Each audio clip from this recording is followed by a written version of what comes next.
দিলশাদ থেকে হয়ে উঠলেন বাংলার গানের পাখি। বাংলা গানের জীবন্ত কিংবদন্তি শিল্পী তিনি। বেশ কয়েক বছর আগে কর্কট রোগ বাসা বেঁধেছে শরীরে, কিন্তু কণ্ঠ বা মনকে ছুঁতে পারেনি সে অসুখ। কিছুদিন আগেই দুপুরবেলা তাকে দেখা গেল স্টুডিও পাড়ায়, নতুন গানের রেকর্ড শেষে বেরোচ্ছেন।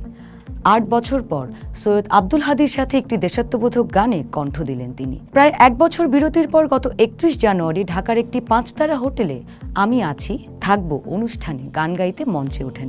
প্রায় সোয়া ১ ঘন্টা গাইবার পর মঞ্চে অসুস্থ হয়ে পড়েন তিনি। কয়েকদিন হসপিটালে চিকিৎসাধীন থেকে বাসায় ফেরেন। কিছুদিন বিশ্রাম নিয়ে আবার শুরু করেন গান। প্রিয় দর্শক, জি, আমি বাংলাদেশের গানের পাখি সাবিনা ইয়াসমিনের কথাই বলছি। বাংলা গানের জগতে কিংবদন্তি শিল্পী সাবিনা ইয়াসমিনের ৭০তম জন্মদিন আজ।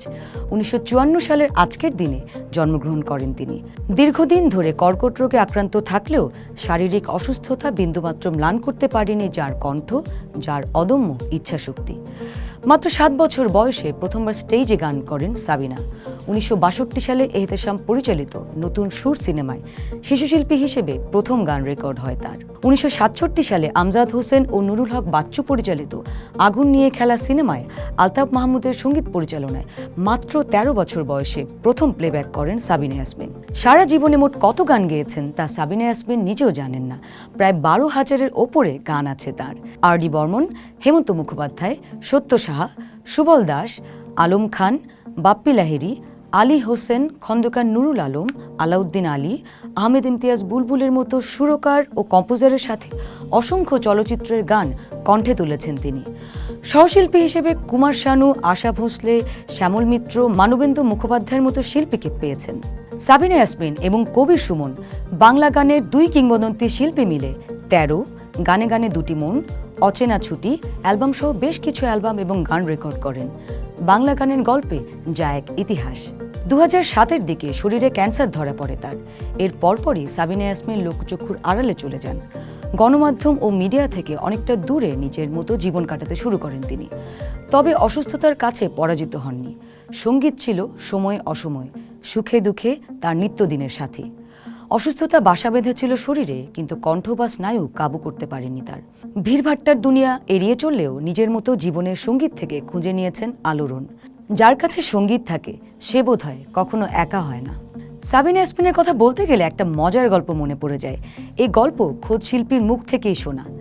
একবার বান্ধবীর বাড়িতে বেড়াতে গেছেন সাবিনা ইয়াসমিন। বাড়ির সামনে লনে বসে আছেন দুই বন্ধু। হঠাৎ বন্ধু অনুরোধ করলেন গান গাইবার জন্য। সাবিনা গাইলেন, কেউ কোনোদিন আমারে তো কথা দিল না, বিনি সুতার মালাখানি গাঁথা হইল না। হঠাৎ রাস্তা থেকে একটি অচেনা কণ্ঠে মন্তব্য ভেসে আসে, ইস, শখ কত, সাবিনা হইবার চায়। কৌতূহলী সাবিনা ইয়াসমিন কণ্ঠের মালিককে খুঁজতে গিয়ে দেখলেন একজন রিকশাওয়ালা চলে যাচ্ছেন। স্পষ্ট অকপট মন্তব্য তার। এ থেকে কিংবদন্তি শিল্পীর কণ্ঠের জাদুকরী প্রভাব এবং জনপ্রিয়তার মাত্রা বোঝা যায়। সেই অচেনা রিকশা চালক গান গাওয়া মানুষটিকে দেখেননি, কিন্তু সাবিনা ইয়াসমিনের কণ্ঠ যার মাথায় মুখস্থ হয়ে গেছে আজীবনের মতন।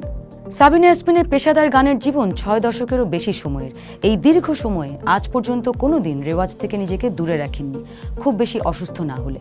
এক সাক্ষাৎকারে আলাপ প্রসঙ্গে জানালেন, সকালে ঘুম থেকে ওঠার পর অনেক সময় ধরে রেওয়াজ করেছি। এটা আমার দীর্ঘদিনের অভ্যাস। আজ দুপুর ১২টা পর্যন্ত করলাম। তবে সকাল কিংবা বিকেল নয়, যখনই মন চায় আমি তখনই রেওয়াজ করি। এটা শুধু বিস্ময়কর নয়, শিক্ষণীয় বটে। গত ফেব্রুয়ারিতে গুঞ্জন ওঠে আবারও ক্যান্সারে আক্রান্ত হয়েছেন সাবিনা ইয়াসমিন, জানিয়ে সামাজিক যোগাযোগ মাধ্যমে চলে জোর চর্চা। শুধু তাই নয়, সাবিনা ইয়াসমিনের ক্যান্সারে আক্রান্ত হওয়ার খবর প্রকাশ করে মূলধারার বেশ কিছু গণমাধ্যমও। এমনকি ভারতীয় গণমাধ্যমেও ছড়িয়ে পড়ে বাংলাদেশের বরেণ্য এই সঙ্গীত শিল্পীর ক্যান্সারে আক্রান্ত হওয়ার তথ্য। আসল সত্যটা কি?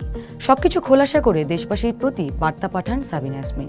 সে বার্তায় তিনি বলেন, আমি আপনাদের সাবিনা ইয়াসমিন। জানান, নিয়মিত চেকআপের জন্য সিঙ্গাপুরে ছিলেন তিনি। একই সঙ্গে নিজের বর্তমান শারীরিক অবস্থা নিয়ে সামাজিক যোগাযোগ মাধ্যম ও গণমাধ্যম থেকে বিভ্রান্তিকর তথ্য পাচ্ছেন বলেও জানান শিল্পী নিজে। এরপর চিকিৎসকের পরামর্শে নিয়ম মেনে চলেন তিনি। বাংলা গানের ইতিহাসে সাবিনা ইয়াসমিনের নাম লেখা রবে স্বর্ণাক্ষরে, কৃতজ্ঞতার সাথে। তিনি ভালো থাকুন, সুস্থ থাকুন। শ্রদ্ধা ও ভালোবাসার সাথে এই কামনা রাখি আমরা। পোস্ট দেখুন, ভাবুন, করুন, থাকুন পোস্টের সাথে।